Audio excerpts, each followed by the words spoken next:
doing the job of humbling the person. He has to relocate. And he has to relocate to some, right?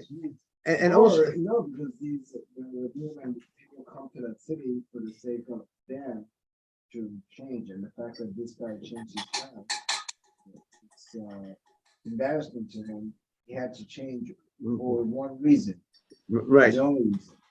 I highly doubt people were changing assets every So few often. years. Yeah. In the last 4 years, I changed 3 times.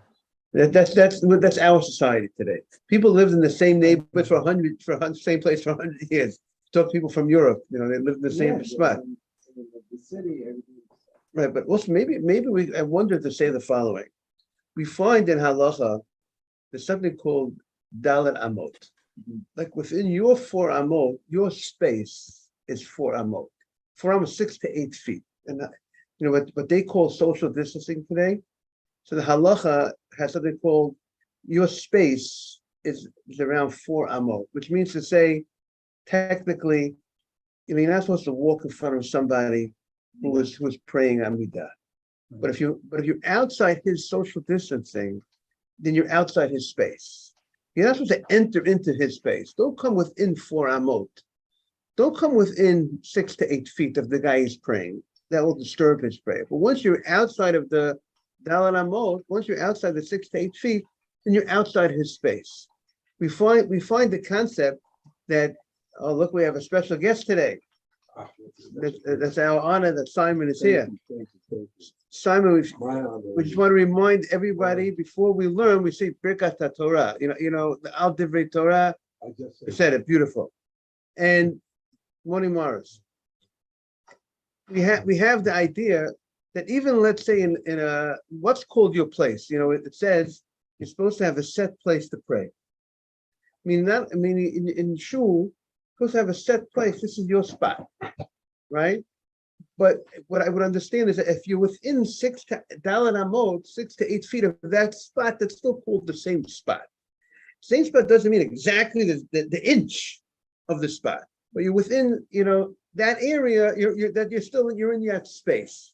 I wonder if by houses, here we have Simon. Simon joins us today. We're talking about houses, real estate. That's his field. That we're saying that when you're 3 houses away from where you were living, that's called a different location. That's what the Gemara identifies regarding a guy who previously had killed, and he was in the city of refuge because he killed somebody, and now he killed again. So he can't leave the city of unintentionally. So he has to relocate. But Tosfos says, how far? What's the minimum he has to relocate? It's at least 3 houses away. Has a different neighborhood. The way it's explained, there has to be 3 houses. Or the size of a neighborhood with the 3 houses. Meaning to say, in the old days, like someone once told me, a whole neighborhood in Europe, with 1 building in New York equaled the whole town in Europe. But so the minimum size of this is called a neighborhood that we're living together. Maybe that's the idea. The living together as a group, that you could say, this is considered. I'm now in a different area. If I went 3 houses away, that could be already considered. That's already considered a new spot. It's not the same spot. The same way. If you're within 6 to 8 feet, that's my spot. I'm still in the same spot. So too, if I'm within 3 houses, but if I'm 3 houses in another area that has 3 houses. That becomes another spot. So we have to see more about, meaning it says the size of a neighborhood. What's the size of a neighborhood? It's 3 houses. So you have to go to another area which has its own 3 houses, independent of your 3 houses where you are. Okay, it needs more clarification. Exactly what is this? But it sounds like that the size of a neighborhood. The minimum size of a neighborhood is 3 houses. See, the question would be, what about if I'm situated in location number 1, and there's 3 houses over here nearby, but they're like their own thing? Would already that be called I'm now entering a new neighborhood? But the point about the whole thing is we need the guy to humble himself. He needs to feel the consequences of what he did and that he killed someone unintentionally. So now the Mishnah opens up and it says Kiyotzibo. Now on a new Mishnah. A new Mishnah on Yud Beis Amud Beis, 12b. Kiyotzibo, in the art scroll, it's 12b before. You know, also it sounds like if you have, okay, 12 before. Kiyotzibo. A similar case. Now, what is this Kiyotzibo? What is this Kiyotzibo? Kiyotzibo means similar, right? Similar to what we just said. Now, the question is, how is this new Mishnah going to be similar to what we said previously? Because look what the Mishnah says over here. Rotseach shegala le'ir mikloto. A fascinating case. A guy murdered someone unintentionally. And the people of the city want to honor him, right? He comes to the city of Levium, and they want to honor him. Now, everybody moving into the Betesh city, which is Betesh is the city of the Levium, not everybody came to move there because they were murderers. Maybe he was another Levi that came to town, or maybe someone else wanted to move into the Levium's town. So let's look at the Mishnah. In honor of Dr. Levin, I'm going to read the language of the Mishnah again. Kiyotzi bo, similar to what we said before. Rotseach shegala, we're going to see how it's similar. Rotseach shegala le'ir mikloto, the murderer that went to exile to the city of his refuge. V'rotzu ansheir, and the people of the city wanted lechabdo. They wanted to give him some honor. They wanted to give him honor, whatever the honor they wanted to give him. He has to notify them, you know what? I am not worthy of that honor. Because he should tell them, I killed someone unintentionally. And killing unintentionally, as we said, was as something that you could have prevented. We're not talking about you were driving normal speed and a guy ran in front of the car and you killed the guy. That's not, you don't need to go to exile for that, because that you didn't do anything wrong. The guy ran in front of the car. But when you're going down a ladder and you fell and you could have been more careful, you know the gravity is pulling you down, and there might be there's a baby on the floor there, or there's a little child, and you know if you fall, you could kill the kid, and you weren't careful, you have to go to exile. So, and if they want to honor him, the Mishnah states, Yom Alehem Rotechani. He needs to tell them, by the way, I am not worthy of this honor, because I have done something terrible, and I'm not deserving of this honor. And the fact that he's still in exile, the Kohen Gadol didn't die yet, it means his process of atonement is not yet finished. When the Kohen Gadol dies and then he leaves, then I would say his process is finished. He did the time that was necessary.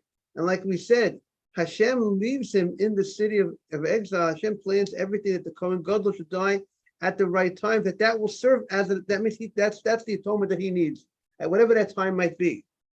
So what is he now? He says, I'm a rotzeach. I'm a murderer. I'm not worthy of that honor. But the im amrulo. But the people of the town says, Avo PK, we still want to give you honor. We still want to honor you with some sort of honor. Yikabel mehem. He's allowed to accept the honor. He doesn't have to refuse anymore and say, no, I don't want to be honored, you know. Shenema, as the pasuk says, V'zeh dvar harotzeach. It says, this is the word of the rotzeach. So the word of the rotzeach, what the Torah writes this language, v'zeh dvar rotzeach. The fact that the Torah is telling us this, the Torah is emphasizing the dvar. Dvar is the dibur, the speech of the rotzeach. The rotzeach needs to say something.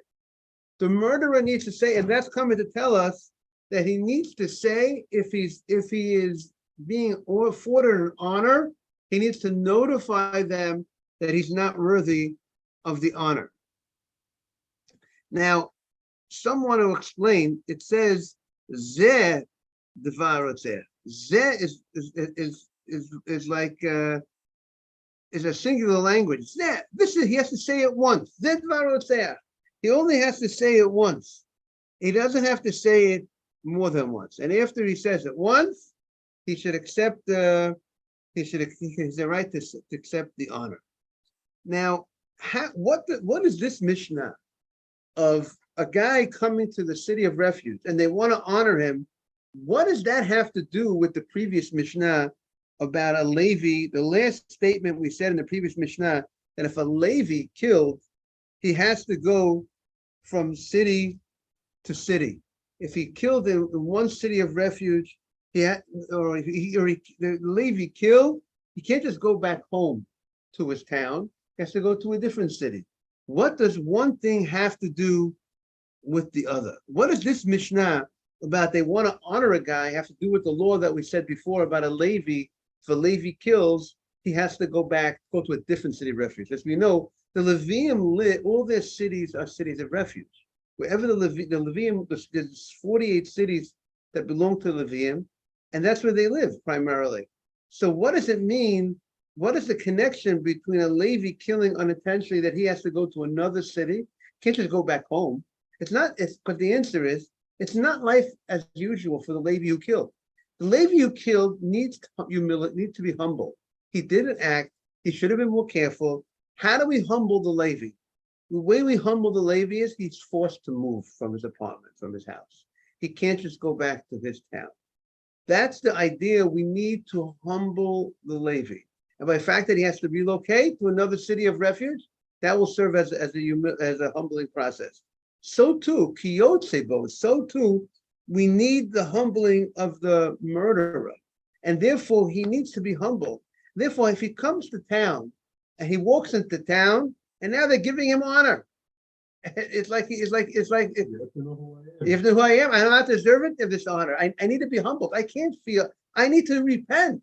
I need to change. I come into town, you give me this honor, I think I'm on top of the world, and I don't focus in on what I need to improve in life. So that's how someone will explain what the connection of kiyotzebo. This is a similar idea behind this law. Others have different answers for what's the kiyotzebo. This is just one approach of the kiyotzebo. Now, another fascinating halacha dispute on Yud Gimel on 13a. The question is, the Torah says there's 6 cities for the Levium. There's 3 cities that for cities of refuge that Moshe Rabbeinu designated before he passed away on this side of the Jordan. And then there's 3 cities that the Torah says that Yeshua will designate. And then there's 42 cities where the Levium live, which also will serve as cities of refuge for the person who killed. So there's a total of 48 cities. Where do you have to pay rent? So now the question is, does he have to pay rent? A guy who killed unintentionally, and the Torah designated places where he goes. He's told where to go. Now, it's like the question, the guy murdered someone in New York. Does he goes to prison, does he pay rent? He doesn't pay rent, right? We pay for him. It's imposed upon him. We told him that he needs to go there, and the government does not obligate him to pay for his stay, to my knowledge. I don't believe he has to pay for his stay. Maybe that's payment. But the question is here, the question is, does the guy, Morris, you hear the question, does the guy who killed unintentionally, does he need to pay rent? So that's the Mishnah is going to discuss. The cities of refuge would bring profit for the Levium because they were able to collect rent. And the fact that they were able to collect rent, that was something of financial gain. So the cities was able to be used as a source of income for the Levium. They were able to rent out, they got paid for hosting the unintentional murderer. Divrei Rabbi Yehuda. That's the words of Rabbi Yehuda. Rameya Omer. Rameya says, good morning, everyone. Rameya says, Lo hoya malin zemsocha. Rameya says the cities did not bring in money, income of rent from the murderers who came to the city. So we have two opinions in the Mishnah, and we're going to see the Gemara is going to clarify it, and the Gemara is going to say that everybody agrees. We're going to see two opinions in the Gemara, and Rava's final opinion is going to be that everybody agrees that the six big cities the six cities that were designated, the six major cities that were designated, they do not have to pay rent. What's But- ma'alin? Ma'alin is to, like oleh, is to bring up, is to bring wages. Ma'alim hoyu sacha l'levim. The cities brought income. Ma'alim, it brought income in for the Levium. So that's the machlokas in the so let's see the Mishnah. That's the machlokas. Did they get rental fee from the unintentional murderer or not? Remember, the unintentional murderer, when it comes to the city of Levim, he's not like in jail like today. He's free to roll. He could do business in the town. He could earn money in the town. He could do craft, skillship in the town.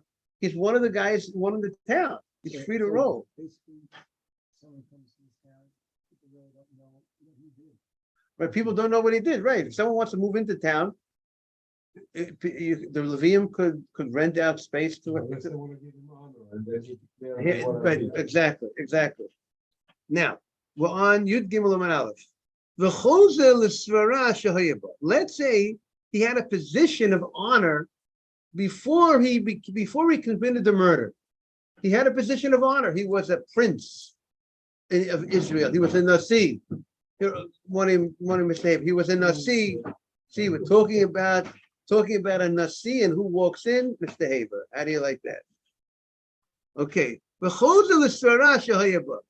So he comes back, Mr. Haber. Now we have a third case in the Mishnah. The question is, a guy who killed unintentionally, and he goes to the city of refuge, and he spends time. He does his time. When he leaves the city of refuge, if he had a position of leadership before in the community, he was a leader in the community.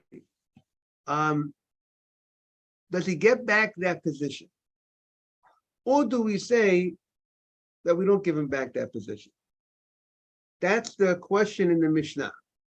So the Gemara says, Mishnah says, "V'chozer l'svara shehoyeba."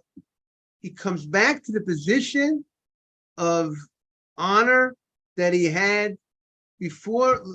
Let's say certain families had certain heads of families. Would he get that position back? Or let's say head of the Sanhedrin, would he get that? Head of the Jewish court, would he get that position back? Or the Nasi, one of the leaders? So that's the.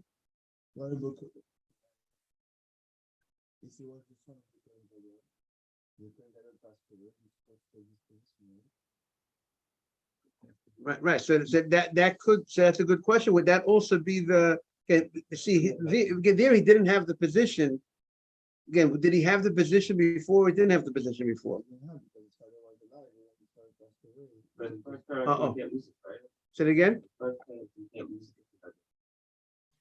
Right. Right.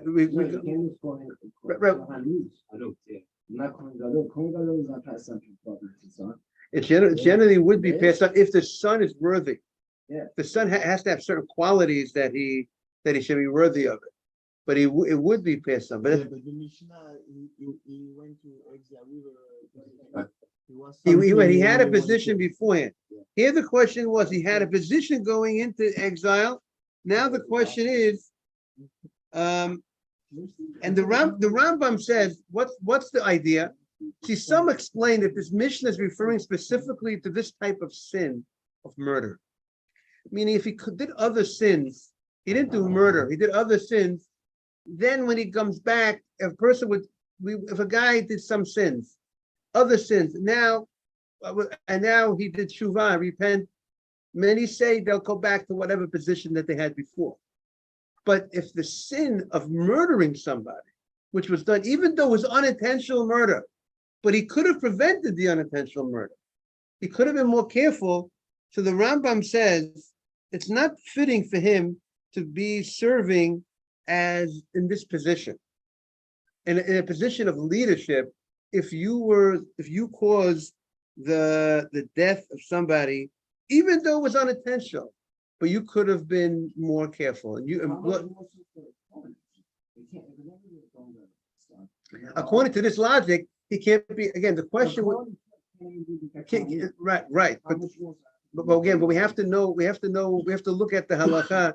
But Kohen kills there's what's the din by unintentional murder and intentional murder. So we have to see more about the Kohanim, but unintentional. But here we're talking about unintentional murder. So that's what the Rambam says, and that's the halacha. If he killed unintentionally, he will not get back his previous position of leadership. But the question would be, why? So the Rambam says it's not worthy. And the Gemara is also going to bring psukim on the issue. So some will say that there's a specific pasuk. There's a verse that tells us that he should not get back his position. It's not appropriate that he should get a position if you were the person that caused death of another Jew. Even if the city would want to, even if the community would want to give him back that position that he had before, they can't give him back that position. You can't appoint him the head of the court. That will be the halacha. Amar Rav Kahana. Rav Kahana says, the first Rav Kahana discusses the machloket b'sheish. We're discussing about, do you have to pay rent? The guy who killed unintentionally, does he need to pay rent? So Rav Kahana says, machloket b'sheish. The machloket is the 6 major cities that were designated for the people who committed murder. The Marsava lochem leklita. One opinion says the cities are given to them only for klita, for escape, for safety. But it's not given for free rent. It wasn't given for free rent. It's just you come into the city, now you're safe.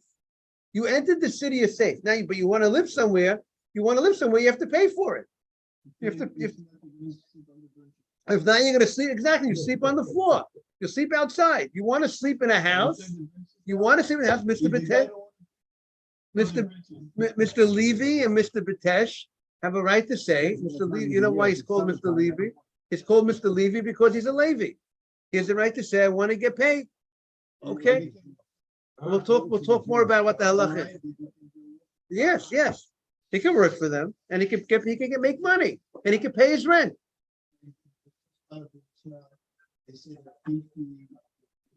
Honor in that city, an honor, but it doesn't mean the rule shit. Right. He can still accept that because that one thing is honor, one thing is ruleship. To be a leader is one thing. Get honored is another thing. I give you an honor. I give you an aliyah. That's an honor, or something like that. But I want to make you